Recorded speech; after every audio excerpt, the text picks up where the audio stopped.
Storytelling, terrific insights. I've done my research. More friendly, more respectful, more funnier without lawful restrictions.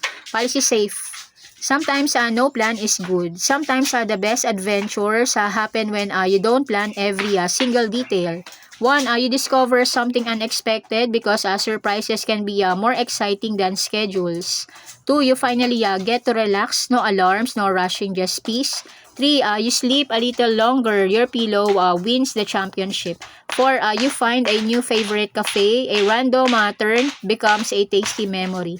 Five, you enjoy the moment. Life isn't always a race. Six, you avoid unnecessary stress. No pack schedule means fewer headaches. Seven, you can change your mind anytime. Flexibility is freedom.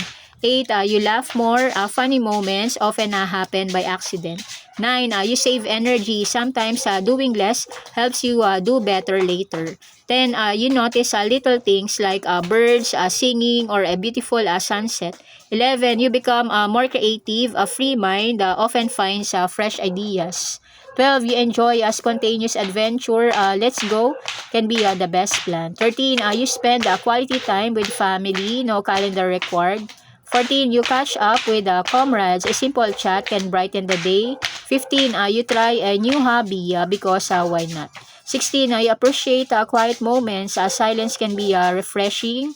17, you avoid overthinking. Not every minute needs a checklist. 18, you laugh at unexpected situations. Even getting little lost can become a funny story.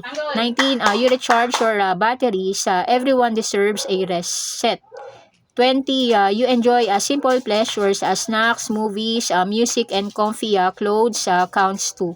21, you stay open to opportunities. Good things sometimes knock without an appointment. 22, you learn to be flexible. Life doesn't always follow a script.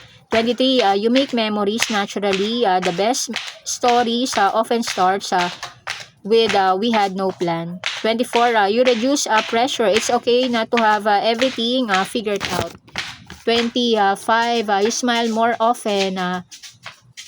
Relaxed day, usually happier day. 26, you explore your neighborhood. Hidden gems might be closer than you think. 27, you enjoy doing absolutely nothing. Sometimes that's exactly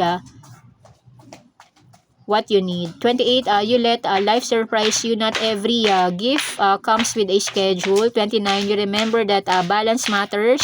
Busy days are great, but restful days are important too. 30, you realize that no plans is sometimes the perfect plan.